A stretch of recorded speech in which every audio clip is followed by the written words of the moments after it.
to the Florist Academy episode number 2. So in today's episode, we are going to learn how to make a dozen roses. A dozen roses was the first thing that I ever learned how to make at a flower shop. And I really think it's important to learn how to make a dozen roses first, because making a dozen roses helps teach you how to make everyday arrangements. It really helps get you to the shape, the design, the style, and it helps you create other arrangements down the line. So that is what I'm going to be teaching you how to make first. I'm going to teach you how to make a dozen roses. So in last week's video, I taught you how to green up different vases and vessels. So if you haven't seen that video, make sure to click that video and watch that video first. It will teach you how to green up your vase to look like this. And again, I just want to mention, guys, that if you want to arrange along with me, to make sure to check out the shopping list. In the first few minutes of the video, I list my tools and materials and my flowers that I'm working with today, so that way you at home can arrange and design along with me.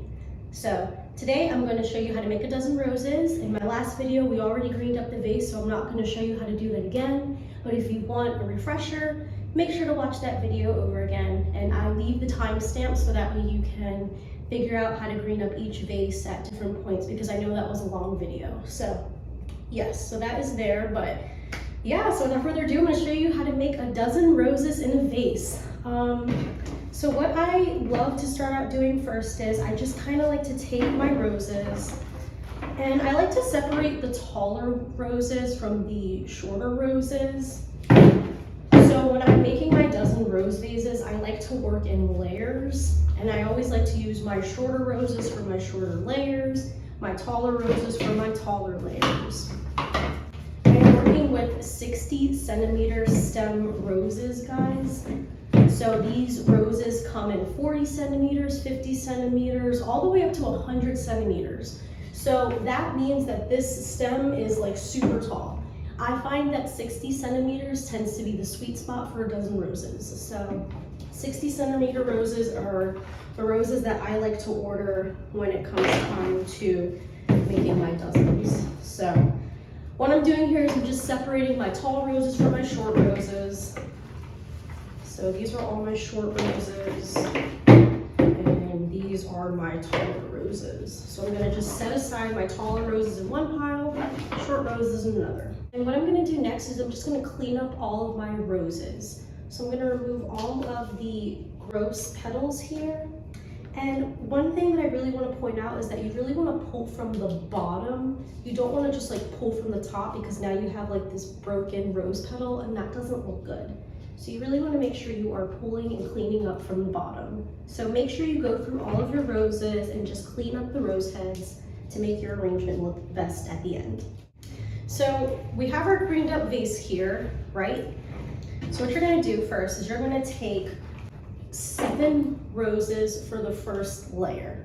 So the goal here when you're designing your flower arrangements, when you're designing an everyday bouquet that you would see at a grocery store or a flower shop, for example, you always want to make sure that there is a tippity top point, and then you want to have everything kind of coming down from that one tippity top point. So we're going to just kind of start to build the layers up, and then we're going to add our top layer at the top. So what I'm going to do is I'm going to take my shortest flowers first, and I want my first layer to just kind of really sit within the bed of greens here. So I'm going to just take this rose, and I want him to be about here, so about 2 to 3 inches above the lip of the vase. So I know I need to cut off at least 2 inches from the bottom, so that way he can sit right at the top there.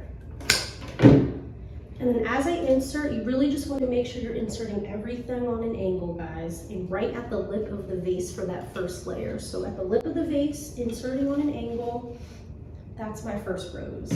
You're just going to want to rotate your vase a little bit and start adding in your second rose. So I know I need to measure to have my rose be about here. I want to cut off about that much.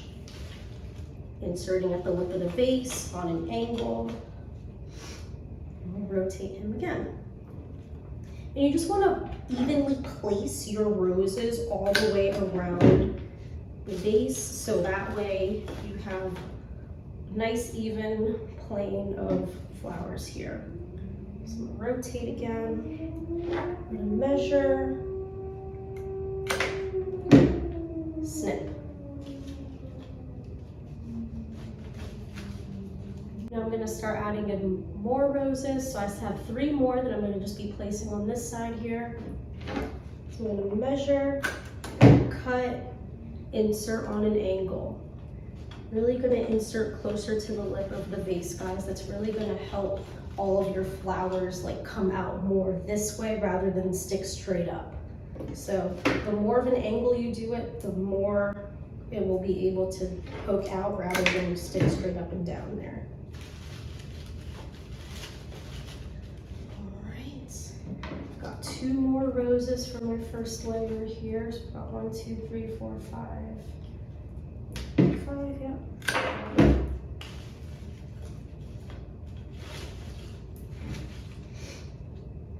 Okay, I'm gonna do 1 more rose right there, so I have my 7.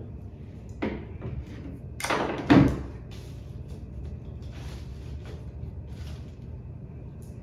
right, guys, so this is my first layer here. So we've got all of our roses even all the way around. They're equally spaced, equally placed. So that is what we have first. So this is our first layer. Now we're gonna start building upward so we can really start to create that top cone shape up here. So for our second layer, we're gonna add roses coming up to about here. We're gonna put 4 roses on our second layer, and then we're gonna have 1 rose at the tippity top. So now that we have set aside our tall roses and our short roses, this will be a lot easier to determine the height of these guys. So let's see, this guy's a little too short.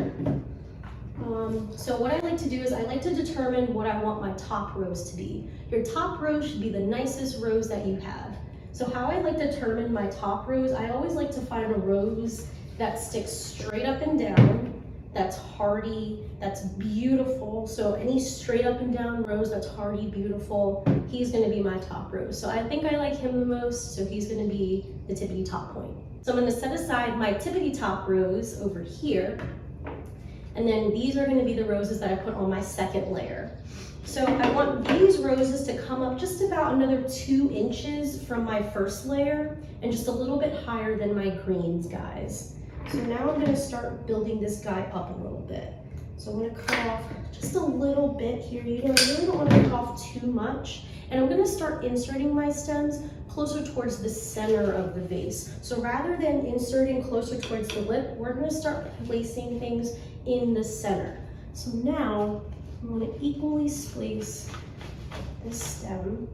And as you can see, like now we have this beautiful grid here in the vase. You see how everything is kind of collecting and catching everything? That's really what you want to do. So the more you create a web and a grid for all of your stems to sit in, the better off you'll be. I'm just going to cut all my roses to the same length here as my second layer, and I'm just going to be inserting my stems closer towards the center of the vase here.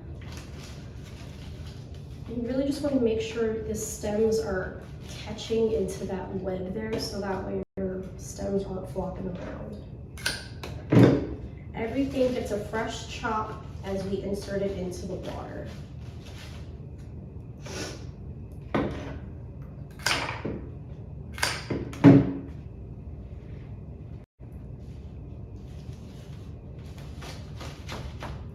All right, so we've got our second layer ready to go here. I'm gonna just cut this guy down just a little bit. He's just a little too tall. Perfect. Awesome. Now I'm noticing I have some bareness over here, so I'm just gonna add some more foliage to help hide the bareness and to just also give my arrangement more structure. This is really gonna help solve that problem.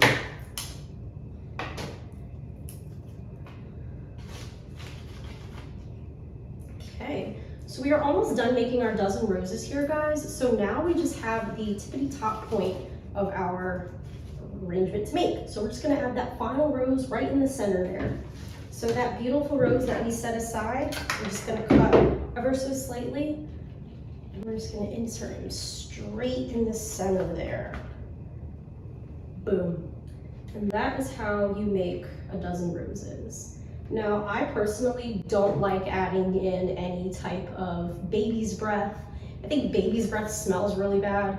So I try not to add baby's breath where I can. So instead, I just add in more foliage and greens to help with the structure of my vase. I feel like that just looks best in my opinion. It might not be what you do, might not be what Sally does or what Moesha does or what, like, you know, we all do things differently, guys. So that's just how I do dozen roses. I don't like adding baby's breath.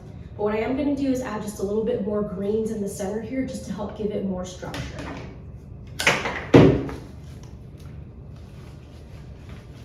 Just gonna be inserting more of the slough here. Cutting off any gross parts that we don't like. We're just gonna snip that right off and give it a fresh chop and insert.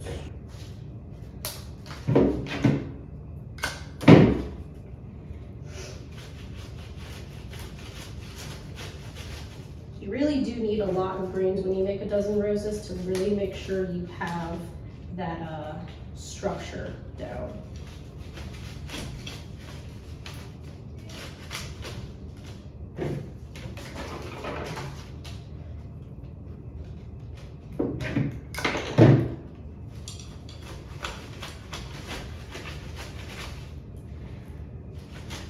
Alright guys, and this is how to make a dozen roses. So I hope you guys took some keynotes here today about how to insert your flowers and how to make everything look beautiful and balanced. This is how I make a dozen roses here. This was the first arrangement I was ever taught how to create as a florist. So I hope you guys learned a ton today. In next week's video, I'm gonna teach you guys how to make a standard flower arrangement. So we're gonna be making like a typical round flower arrangement that you would see at like a grocery store, maybe in your own small town flower shop. This might be something you're used to making or have seen before. So I'm gonna show you guys how to just make like an everyday arrangement.